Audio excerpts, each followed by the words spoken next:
আমার মা আমি যখন বললাম 1982 সালের 16ই মে রোজ সোমবার সকাল 6টার সময় বাড়িতে ঢুকে আমি বলছি, মা আমি ইন্ডিয়া চলে গেল।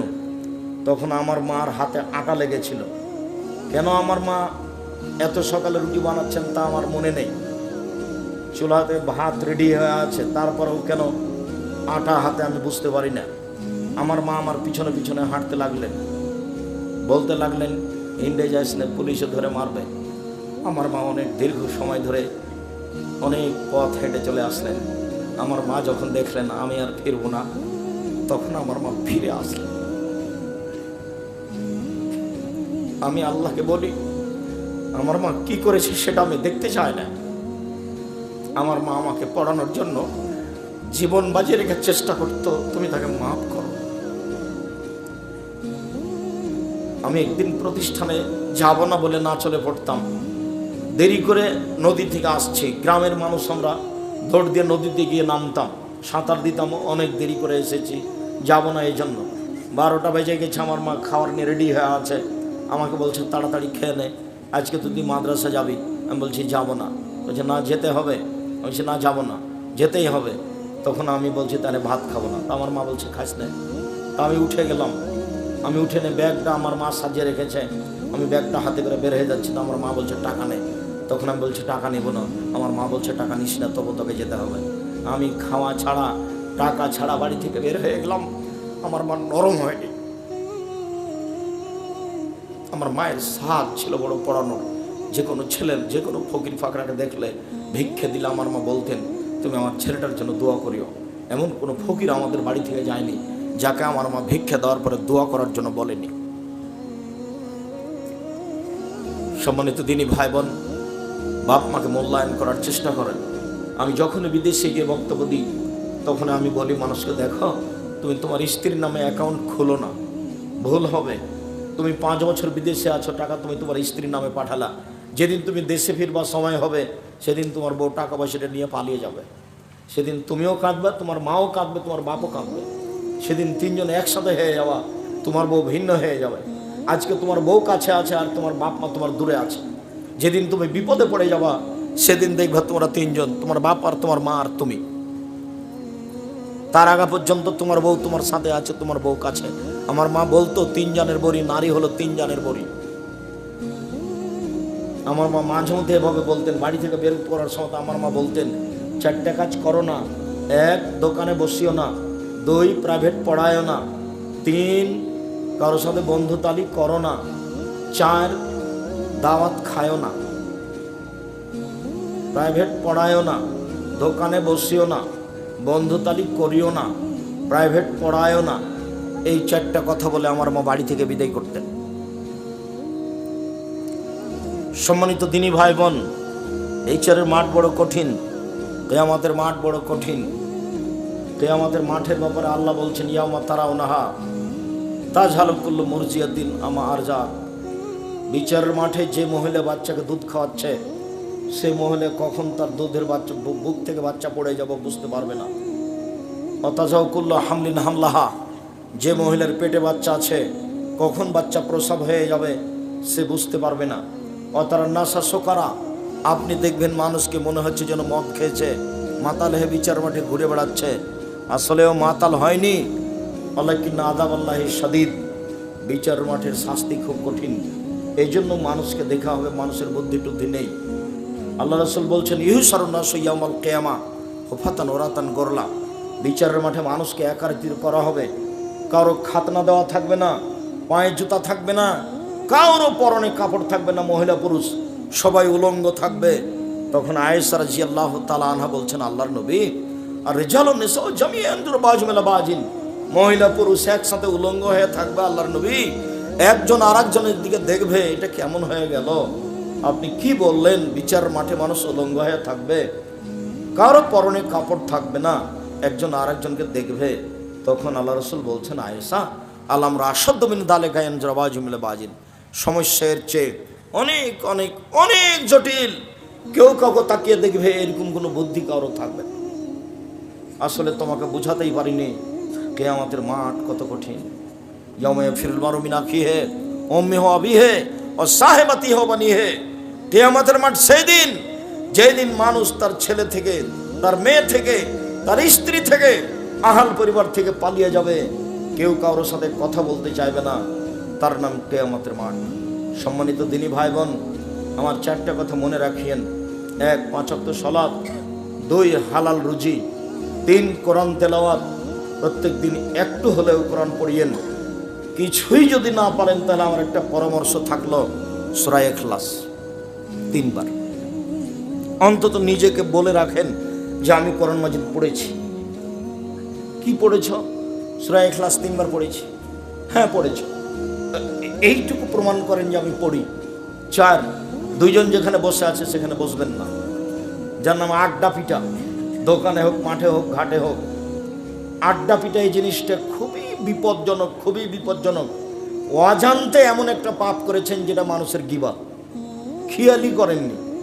আমি আপনাকে কথার কথা বলে রেখেছি যে আপনি 2 জন দোকানের সামনে বসে আছে, ল্যাংটা মেন আসছে, আর আপনি ওখানে গেছেন, ওরা আর একজনের বদনাম করছে, তা আপনি দাঁড়িয়ে বলছেন চট করে, আসলে ঠিকই বলেছেন, ও আসলেই খারাপ। এখন আপনি জান্নাতে যান দেখি, যদি এই পাপ ক্ষমা হয়ে যায়। ইসলাম ধর্ম মিথ্যা। জেনা মহাপাপ, মহাপাপ জেনা। বিবাহ করার পরে তার জেনা করলে তার বাঁচার পথ নেই। বেশি বয়সে জেনা করলে তার সাথে আল্লাহ কথাই বলবেন না। 3 শ্রেণীর মানুষের সাথে আল্লাহ কথাই বলবেন না। বিচারের মাঠে তার 1 শ্রেণীর মানুষ হচ্ছে বেশি বয়সে জেনা করে যে। 2, মিথ্যা কথায় দায়িত্ব পালন করে যে। হেড মাওলানা, headmaster, principal, vice chancellor, jail super, chairman, member, MP, মন্ত্রী, আপনার মসজিদের সভাপতি, সেক্রেটারি, স্কুলের সভাপতি, সেক্রেটারি, যারা মিথ্যা কথায় দায়িত্ব পালন করে, প্রতি বছর যদি হজ করে তবু আল্লাহ তার সাথে কথা বলবেন। অল মুসবেল, পায়জামা প্যান্ট লুঙ্গি টাকনো নিচে যে রাখে তার সাথে আল্লাহ কথা বলবেন না। মহাপাপ। তারপরে যদি আল্লাহকে বলে আল্লাহ আমার ভুল হয়েছে, আমি জেনা করেছি, আমাকে মাফ করো, আল্লাহ বলবেন আচ্ছা ঠিক আছে যাও, আমি ৭০ বছর বয়সে একদিনও সালাত আদায় করিনি, আমাকে মাফ করো। আচ্ছা করলাম, যাও। আমি কোটি কোটি টাকার সুদ খেয়েছি, আমার ভুল হয়েছে, আমি লেনদেন বন্ধ করলাম, আমাকে মাফ করো। আচ্ছা যাও, করলাম। আল্লাহ আমি যে সেদিন দোকানে দাঁড়িয়ে বলেছিলাম আসলেও খারাপ, এটা মাফ করো। আচ্ছা আমি কি জালেম যে আমি পাপ ক্ষমা করে দেবো? তুমি আর একজনের বদনাম করেছ, আমি ক্ষমা করবো মানে? আমি যদি ক্ষমা করে দিতাম, আমি আল্লাহ জালেম, আমি জুলুম করি না, আমি আল্লাহ জুলুম আমার উপরে হারাম করেছি। এখন যদি হজ করতে চলে যান আর যদি না আসেন কোনো দিন, মরা পর্যন্ত যদি কাবা ঘরের গিলাফ ধরে বলেন আল্লাহ আমি যে ওই লোকটার বদনাম করেছি, আমাকে মাফ করো, আল্লাহ যদি ক্ষমা করে দেন আল্লাহ হবেন জালেম। আল্লাহ বলেছেন আমি জুলুম করব না, আমি আমার উপরে জুলুম হারাম করেছি, আমি ওই পাপ ক্ষমা করব না। যার বদনাম করেছ তার হাত ধরে ক্ষমা নেও, ক্ষমা করলে ভালো। আর যদি ক্ষমা না নেও, বিচারের মাঠে তোমার ওই পরিমাণ নেকি তাকে দিয়ে দেবো। তোমার যদি নেকি না থাকে, ওর পাপ নিয়ে তোমার উপরে চাপিয়ে দেবো। বুঝা গেল কথা কি? তাহলে ক্ষমা এটা তোবা করে হবে না। এই বোকা ছেলেগুলো, তার জন্য আমি তোমাদেরকে বলি, দেখো এভাবে উমুকের চরিত্র ফুলের মতো পবিত্র বলে ঘুরে বেড়ায়। দল সংগঠন করলেই আর একজনের কি করা লাগবে? বদনাম লাগবে, গীবত করা লাগবে। এমন কোনো বেটা দল সংগঠন করে বদনাম করে না। আমি তোমার মরা পর্যন্ত সময় দিলাম, তুমি বের করবা। তোমার কথাই বলছি,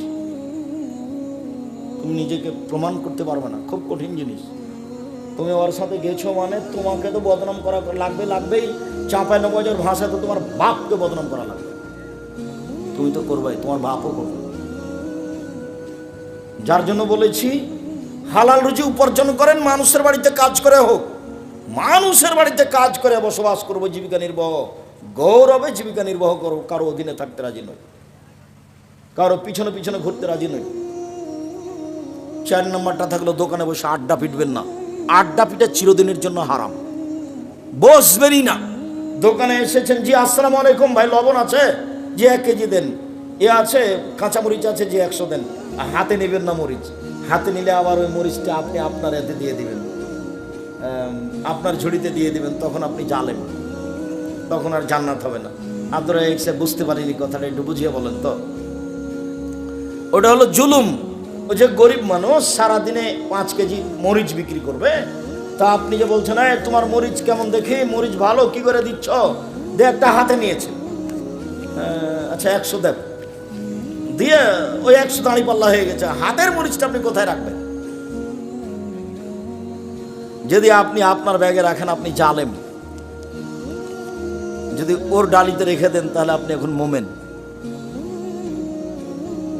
ছিঁড়া টাকাটা আগে দিবেন না ভালোটা আগে দিবেন? মানুষের মানবিক গতি ছিঁড়েটা আগে দিবে, একটু পরে ভালোটা দেওয়াই লাগে।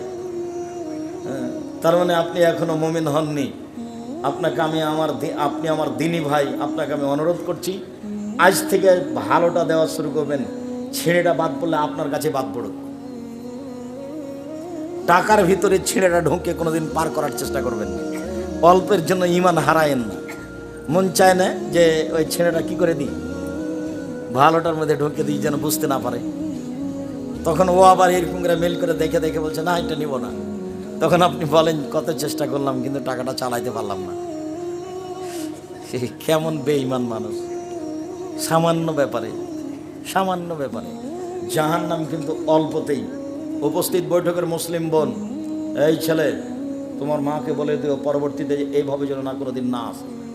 আমি আব্দুর রাজ্জাক বিন ইউসুফ এসেছি, তোমার মা ভদ্রতা বজায় রেখে বাড়ি থেকে আসবে, চুপচাপ বসে থাকবে, আমি সালাম দেব তারপরে যাবে, ঢং ঢং করে আসবে আর ঢং ঢং করে যাবে, এই নীতি নিষেধ করে দিও। এরকম মহিলা মানুষকে আমি পছন্দ করি না, বরং ঘৃণা করি। আমি তো আপনার জন্য এসেছি, আপনি ঢং ঢং করে আসলেন আর গল্প করতে করতে চলে যাচ্ছেন। কি বুঝলেন আপনি? মানে এসব গরু ছাগলের মতো পশু প্রাণীর মতো জীবন, পশু প্রাণীর মতো জীবন করে ফল পাওয়া যাবে না, মরণ হবেই। ফেরাউন ডুবে গেছে মানে আমি যেভাবেই চলি আমারও একদিন মরণ হবে। ওর বয়স ছিল 1700 বছর। কতদিন? 1700 বছর, 100 বছর নয়, 10 আর 7, 1700 বছর। তারপরে কি এখন আছে? আমি যখন ফেরাউনের লাশের চতুর্দিক দিয়ে ঘুরছি, 40 মিনিট যাবত তার লাশের চতুর্দিক দিয়ে ঘুরলাম আর বলতে থাকলাম তুমি কি সেই ফেরাউন যে বলেছিল আমি সবচেয়ে বড় আল্লাহ? তুমি কি সে ফেরাউন যে বলেছিল মোসাকে আমি ছাড়া আর কেউ আল্লাহ নেই? তুমি কি সে ফেরাউন যে বলেছিল মোসাকে মোসা আমাকে বাদ দিয়ে কাউকে আল্লাহ বলে দাবি জানালে আমি তোমাকে জেলখানায় বন্দি করে দেব? তো ফেরাউন তো আমার সাথে কথা বলতে পারবে না, ও তো লাশ। এখন এইটাই কি না যারা আসছে তারা বলছে মানহাল ফারাল আসরি, আসল ফেরাউন কোনটা? সবাই চিল্লাচিল্লি করছে, 12টা লাশ আছে, যে আসছে সেই মানহাল ফারাল আসলি, আসল ফেরাউন কোনটা? তো ওরই গায়ের নিচে লেখা আছে কাগজের উপরে আল ফারাল আসলি, মূল ফেরাউন হচ্ছে এই। আল্লাহই ভালো জানে। 3500 বছর পরে সাগর থেকে পাওয়া গেছে। দেশের বিদাত মুক্ত প্রতিষ্ঠান জামিয়া সালাফিয়া, এদেশের দল মুক্ত প্রতিষ্ঠান জামিয়া সালাফিয়া, এদেশের সংগঠন মুক্ত প্রতিষ্ঠান জামিয়া সালাফিয়া, এই দেশের হিংসা মুক্ত প্রতিষ্ঠান জামিয়া সালাফিয়া, এদেশের ছেলে মেয়েকে উন্নত মানের বাংলা ইংরেজি আরবি শিখিয়ে দেওয়ার ব্যতিক্রম প্রতিষ্ঠান জামিয়া সালাফিয়া, যেখানে দেশ বিদেশের শিক্ষক অবস্থান করেন। আপনার বাড়ির পাশে যেটা আছে জামিয়া সালাফিয়া ডাঙ্গিপাড়া পাওয়া রাজশাহী, এটা 20 বিঘা জমির উপরে এখানে একটা মসজিদ হয়েছে, 4 তলার কাজ চলছে 90% জমির উপরে, যার একতলায় 3000 মানুষ সালাত আদায় করতে পারে। এখানে একটা একাডেমিক ভবন তৈরি হয়েছে, 3000 ছাত্র একসাথে ওখানে ক্লাস করতে পারে। আর আপনার যেটা জামিয়া সালাফিয়া রূপগঞ্জ নারায়ণগঞ্জ ঢাকা, এইটা 51 বিঘা জমির উপরে, যেদিকে মেয়েরা অংশ আছে, মেয়েদের অংশ প্রায় 20 বিঘা হবে, বাকি ছেলেদের অংশ আছে। এইখানে একটা মসজিদের কাজ আরম্ভ হয়েছে 200 শতক জমির উপরে। ভারত বাংলাদেশ পাকিস্তানের আহলে হাদিসের সঠিক আকীদার সবচেয়ে বড় মসজিদ, যার একতলায় 10,000 মানুষ সালাত আদায় করতে পারবে। কাজ আরম্ভ হয়েছে 200 শতক জমির উপরে। জামিয়া সালাফিয়া তেঘরা বিরল দিনাজপুর হাই রাস্তার সাথে লাগা প্রায় 20 বিঘা জমির উপরে। যদি নওগাঁ জেলায় এরকম কোনো 10টা টাকা দেওয়ার মতো প্রতিষ্ঠান না থাকে তাহলে বাড়ির পাশে জামিয়া সালাফিয়া ডাঙ্গিপাড়ায় দিয়ে আসেন, না হলে রূপগঞ্জ নারায়ণগঞ্জে দিয়ে আসেন। এই জামিয়া সালাফে 4,500 ছেলে মেয়ে আছে, 305 জন এতিম আছে, 500 জন অসহায় আছে, 250 জন শিক্ষক শিক্ষিকা কর্মচারী আছেন যাদের প্রতি মাসে বেতন লাগে 30 লক্ষ। কিভাবে চলে সেটা আমি জানি না, নওগাঁ জেলার লোক দেয় সেই জন্য চলে। কি বলেন আব্দুর রাজাক সাহেব, আমরা একদিন 10 টাকাও দিইনি। দেননি, অবশ্যই দিয়েছেন, নাহলে চলছে কিভাবে? জামিয়া সালাফে কোনো বিদেশি সংস্থাই চলে না, জামিয়া সালাফে কোনো ব্যক্তিগত মানুষের সহযোগিতাই চলে না, জামিয়া সালাফে আপনাদের মতো সাধারণ মানুষের সহযোগিতাই চলে। যদি নওগাঁয় আপনার এরকম কোনো প্রতিষ্ঠান না থাকে জাহান্নাম থেকে বাঁচার, জামিয়া সালাফে দিয়ে আসেন। সামনে বৃহস্পতিবার শুক্রবার জামিয়া সালাফে রূপগঞ্জ নারায়ণগঞ্জ সম্মেলন হতে যাচ্ছে। প্রতিষ্ঠান দেখে আসা হবে, মসজিদের কাজ দেখে আসা হবে। আপনি আমার দিনী ভাই হিসাবে রূপগঞ্জ জামিয়া সালাফিয়ার সামনে বৃহস্পতিবার সোমবার দেশ বিদেশের সর্বোচ্চ শিক্ষিত মানুষ বিষয়ভিত্তিক বক্তব্য দিবেন। সেখানে কোনো বদনাম গীবত হবে না, কোনো দলের কথা হবে না। দল মুক্ত প্রতিষ্ঠান জামিয়া সালাফিয়া, সংগঠন মুক্ত প্রতিষ্ঠান জামিয়া সালাফিয়া, হিংসা মুক্ত প্রতিষ্ঠান জামিয়া সালাফিয়া, শিরক মুক্ত প্রতিষ্ঠান জামিয়া সালাফিয়া, বিদআত মুক্ত প্রতিষ্ঠান জামিয়া সালাফিয়া। ছেলে মেয়েকে বাংলা, ইংরেজি, আরবি উন্নত মানের শিক্ষা দেওয়ার মাধ্যম জামিয়া সালাফিয়া। আমার মনে বড় সাধ, আমি এই দেশের মাটিতে উন্নত মানের প্রতিষ্ঠান করে ছেলে মেয়েকে বাংলা, ইংরেজি, আরবি উন্নত মানের শিক্ষা দিয়ে জাতির অন্যায়ের বিরুদ্ধে লড়বো। মুখে কলমে মিডিয়াই লড়বো ইনশাল্লাহ, আজ হোক আর কাল হোক। আমি মুখে লড়ে যাচ্ছি, কলম আমার পাশে আছে, মিডিয়া আমার সামনে আছে। 32 বছর আমি জাতিকে ফাঁকি দিনি। জাতির যদি রাস্তাঘাট করে দিতে না পারি, জাতির যদি স্কুল কলেজ করে দিতে না পারি, জাতিকে চূড়ান্ত সঠিক ধর্ম দিতে পারবো ইনশাআল্লাহ। ধর্মের ব্যাপারে জাতিকে ফাঁকি দিয়ে আমি আব্দুর রাজ্জাক বিন ইউসুফ পরকাল হারাতে রাজি নই।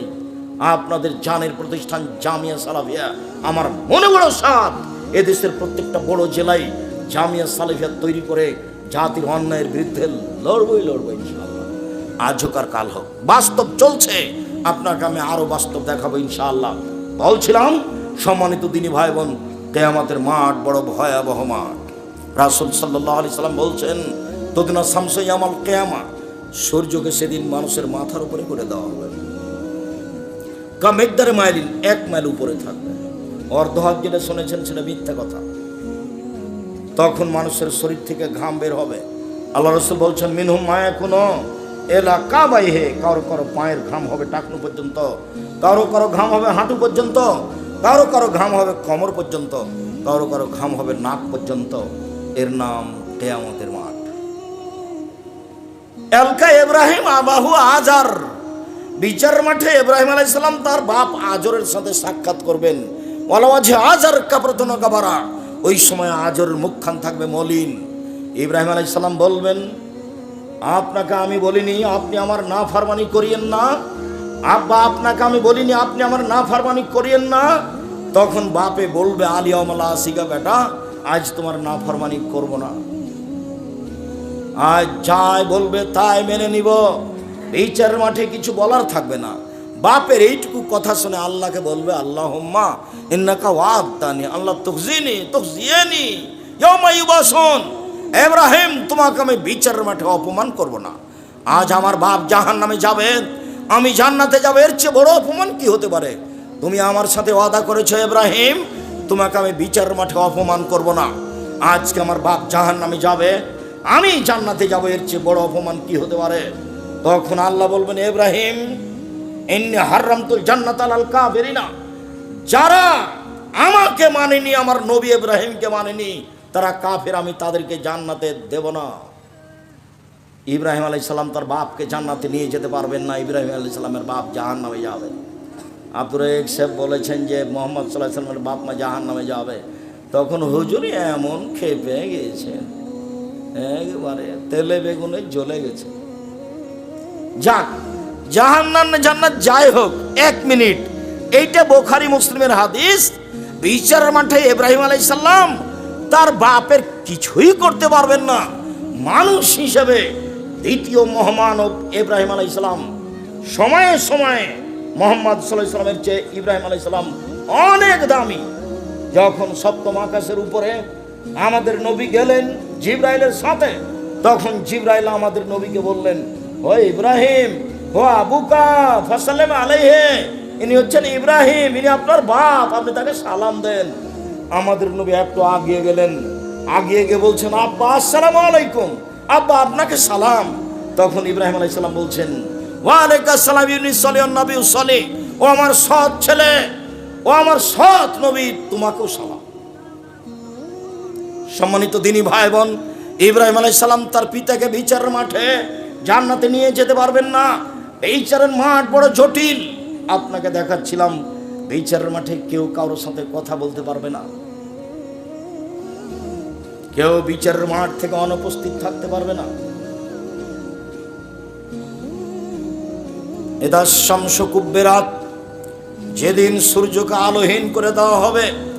ওয়াইজান নজুমুন কাদারাত, যেদিন তারকাগুলি খুলে খুলে নিচে পড়বে।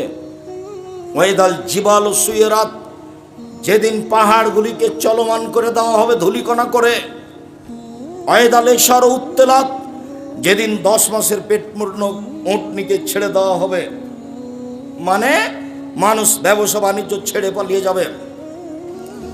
ওয়াইদাল ইশার উত্তেলাত। সম্মানিত দিনী ভাই বোন, এজাস সামাউন ফাতারাত, যেদিন আকাশ ফেটে চৌচির হয়ে যাবে। ওয়াইদাল খাওয়াকিবুন তাসারাত, যেদিন তারকাগুলি খুলে খুলে বিক্ষিপ্ত হয়ে পড়বে। ওয়াইদাল কবুর বউসিরাত, যেদিন কবরগুলিকে খুলে দেওয়া হবে, মানুষ কবর থেকে উঠে ছুটে দৌড়াবে। কিয়ামতের মাঠের একটা অবস্থা আল্লাহ রাসূল উল্লেখ করেন, কাইফা নামত, দুনিয়াতে আমি কিভাবে আনন্দে ফুর্তিতে থাকি। যেদিন আল্লাহ ইসরাফিলকে সৃষ্টি করেছেন, সেদিন তার মুখে একটা বাঁশি দিয়ে রেডি করেছেন। ইয়ান্তাজের মাতা ইউমার বিন নাফকে ইসরাফিল প্রতীক্ষমান রয়েছেন, কখন বাঁশিতে ফোঁক দিতে বলা হবে। তাহলে এই পৃথিবীর কি দাম আছে? পৃথিবী ধ্বংস করার জন্য একটা ফেরেশতা বাঁশি মুখে দিয়ে আছে। পৃথিবীর জন্মের দিন তার মুখে বাঁশিটা দিয়ে দেওয়া হয়েছে, তাকে বলা হয়েছে তুমি প্রস্তুত থাকো, যখন আমি বলবো ফোঁক দাও তখনই তুমি ফোঁক দিবে। আমরা যুগ যুগ থেকে পৃথিবীতে বসবাস করছি, কিছু বুঝতে পারছি না। পৃথিবীটাকে ভেঙে দেওয়ার জন্য পৃথিবীর জন্মের দিন ফেরেশতার মুখে দিয়ে দেওয়া হয়েছে বাঁশি। কবর যেমন কঠিন, কিয়ামত তার চেয়ে অনেক বেশি কঠিন। কিয়ামত যত কঠিন, জাহান্নাম তার চেয়ে অনেক অনেক অনেক বেশি কঠিন। আপনাকে আমি কি দিয়ে বুঝাই কিয়ামত কত কঠিন, জাহান্নাম কত কঠিন। সেই দিনের ব্যাপারে রাসূল সাল্লাল্লাহু আলাইহি সাল্লাম বলছেন, লা আদরি মা ইউফালু বি, আমার সাথে কি আচরণ করা হবে তা আমি নিজেই বলতে পারছি না। মহান আল্লাহ বলেন, ফামান খাফাত মাওয়াজিনুহু, যার নেকির পাল্লা হালকা হয়ে যাবে বিচারের মাঠে, তার থাকার জায়গা হবে অতীব গভীর গহ্বর হাবিয়া। ওমাদ রাকা মাহিয়া, মুহাম্মদ সাল্লাল্লাহু আলাইহি ওয়াসাল্লাম আপনি কি বলতে পারেন অতীব গভীর গহ্বর হাবিয়া নামক জাহান্নামটি কি? আমি বলি নারুন হামিয়া, তা হচ্ছে জ্বলন্ত উত্তপ্ত আগুন। জাহান্নাম বলতে আগুন। যেদিন বিচারের মাঠে মানুষের পাপ নেকি উঠলে ওজন হবে। শোনেন, হিন্দুদের পাপ নেকি ওজন হবে না কেন বলেন তো? নেকি নাই, সেজন্য। এক পাল্লাতে তো নেকি দিতে হবে আর এক পাল্লাতে পাপ দিতে হবে, তাহলে তো ওজন হবে। তো নেকি নাই তো ওজন হবে কি দিয়ে? ইহুদিদের পাপ নেকি ওজন হবে না, খ্রিস্টানদের পাপ নেকি ওজন হবে না। ফালা নকিমা লাহুম ইয়াউমাল কিয়ামাতি ওজনা, ওদের পাপ নেকি বিচারের মাঠে ওজন হবে না। ওদের কপাল এবং পা একসাথে ধরে জড়িয়ে জাহান্নামে নিক্ষেপ করা হবে। এই কথা আল্লাহ তাআলা বলেন। আমি আপনাকে বিচারের মাঠ বুঝাতে খুব কষ্ট পাচ্ছি, কি দিয়ে বুঝাই? এক একটা স্তরে এক এক রকম, কত স্তর আছে বিচারের মাঠে। যারা একটু জুলুম করেছে তাদের বিচার দেরিতে হবে। ভালো মানুষের বিচারের সময়সীমা এক ওয়াক্ত ফরজ সালাতের সমান, 5 থেকে 7 মিনিট। কেউ যদি একটা রিক্সাওয়ালাকে 20টা টাকা দিয়ে ধমকে বিদায় করে দিয়ে থাকে, ও জালেম, তার বিচার পরে হবে। কেউ যদি জোর করে জমি দখল করে থাকে তাহলে তার বিচার পরে হবে। কেউ যদি যাকাত না দেয়, ওসুর না দেয়, তাহলে ফকিরের টাকা মেরে খেয়েছে। ওর বিচার পরে হবে। যদি একদিন দেরি হয় তাহলে 50,000 বছর, আর যদি 3 দিন দেরি হয় 1.5 লক্ষ বছর। জনাব এবার আপনাকে একটু বলে, এই ছেলে বসো। তুমি আমাকে ব্যস্ততা দেখাচ্ছ, আমি তো ঢাকা ফিরে যাব, গাড়িতে ক্লাস নেব ইনশাআল্লাহ। তুমি আমাকে কি ব্যস্ততা দেখাচ্ছ? তুমি কি মনে করছো আমি আব্দুর রাজ্জাক বিন ইউসুফ তাফসির মাহফিল করতে এসেছি? কিসসা কাহিনী বলবার আপনি বাদাম খাবেন? 1 মিনিট আপনি 19-20 হতে পাবেন না। এক খেয়ালে আমার দিকে চেয়ে থাকবেন। অল্প দিন বাঁচতে এসেছি, ধৈর্যের পরিচয় দিয়ে ভালো কিছু করে যাই। অন্যায় কিছু করে লাভ হবে না, ফেরাউন ডুবে গেছে। অন্যায় কিছু করে জুলুমবাজি করে লাভ হবে না, মানুষের পিছে পিছে বেরিয়ে কোনো লাভ নাই। নিজে উপার্জন করে খান। এই ছেলে, মানুষের পিছনে ঘোরো না, দোকানে বসে আড্ডা পিটো না। আমার 4টা কথা মনে রাখিও। 1, 5 ওয়াক্ত সালাত, এর কোনো বিকল্প নাই দুনিয়াতে। 3, হালাল রুজি। চকলেট বিক্রি করে খাও, সমস্যা নেই। কলা বিক্রি করে খাও, সমস্যা নেই।